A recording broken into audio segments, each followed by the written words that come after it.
Hello, everyone. Welcome back to our comparative analysis and strategy class.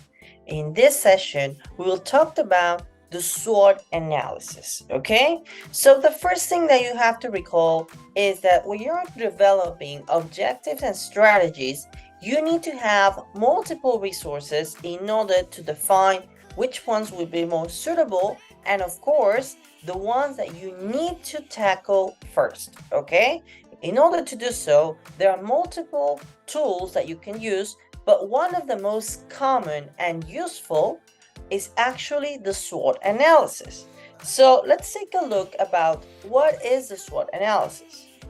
So the first thing that it's important to define is that it's a business tool that involves controllable and uncontrollable aspects of a particular industry. Okay, it's important that we understand that the SWOT analysis is going to be different from one country to another or from one specific time. Okay, let's say that you want to do a SWOT analysis in 2023, but in 2025, it's quite possible that things have changed. Okay, so you need to know that you must adapt and, of course, update this SWOT analysis.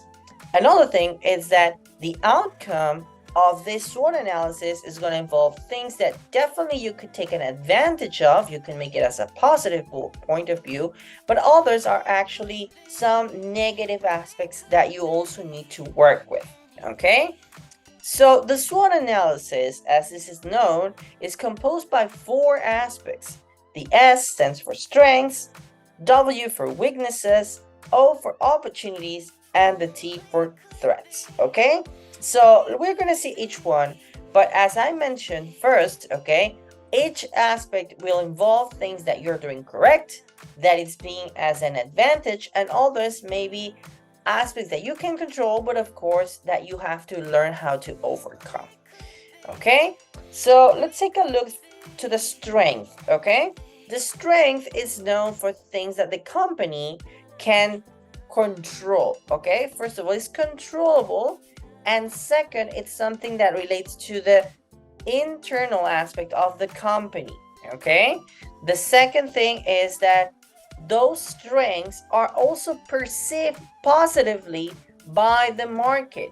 Just remember that the market could be your customers or maybe the industry, your suppliers that work with you. Okay, those characteristics make you stand out from the rest of the competition, and of course, you can control those aspects.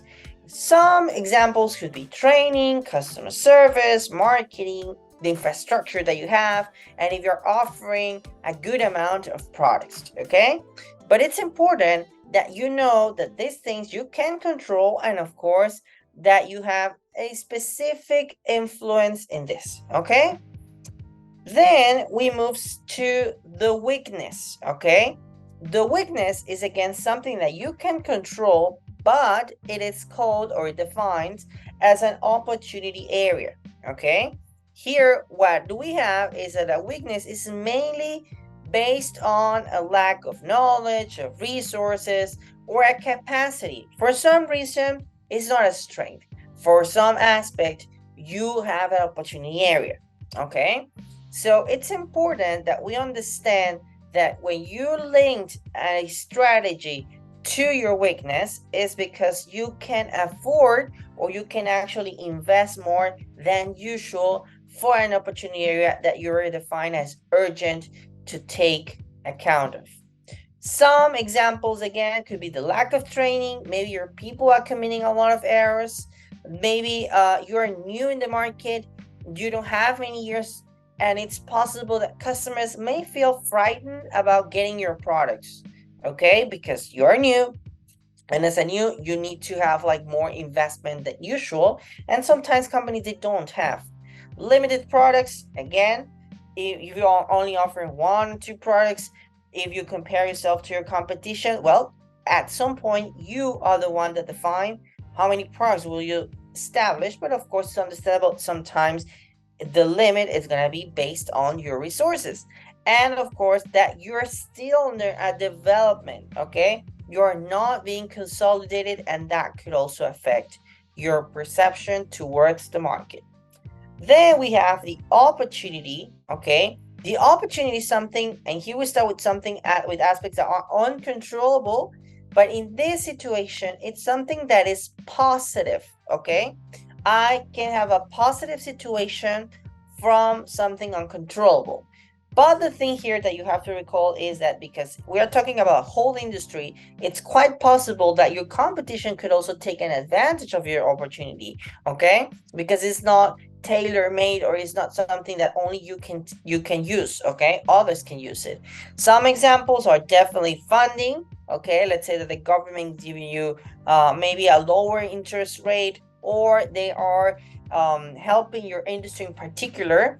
Then we could have maybe barriers for entry to new competitors that are more difficult for the new ones to enter, but because you are already in the market, is an advantage for you, okay? And definitely market trends, which is like maybe your customers or maybe more people are being attracted by the type of products and characteristics that you're offering. So at the end, opportunity, okay, it's something ideal, but remember that if you don't take advantage of this, definitely someone else will, okay? And of course, we're moving into threats. Threats usually are, again, uncontrollable, same as an opportunity, but they have a bad outcome. Careful about this, okay? Because a threat is something that we cannot avoid, okay? We need to learn how to overcome, okay? And of course, if you do not keep up to your threats, it's quite possible that you will lose clients, okay? Here we can call restrictions, legal restrictions. Let's say, like, for example, the octagons that we have from our labels, in which you must follow, and maybe you could lose clients if your products have an excess of sugar or carbs, etc. Another thing is, of course, if there are restrictions to your marketing. For example, in Mexico, we just recently had this part of the prohibition of cigarettes, and they are really, really restricted with marketing purposes. And of course, if a new rival gets into the market. So just it's important that you recall about this SWOT analysis, okay? And here, just to sum up, we can see an example, okay, of a company in which we can see the strengths, the weakness, the opportunities, and the threats, okay? It's important that you really take care and time about developing your SWOT analysis. Why do I say this? Because one of the main errors is that students, professionals, they develop a SWOT analysis in a couple of minutes, okay, in a couple of hours. And remember that this particular tool will be the starting point so you develop better and well-defined objective and strategies, okay?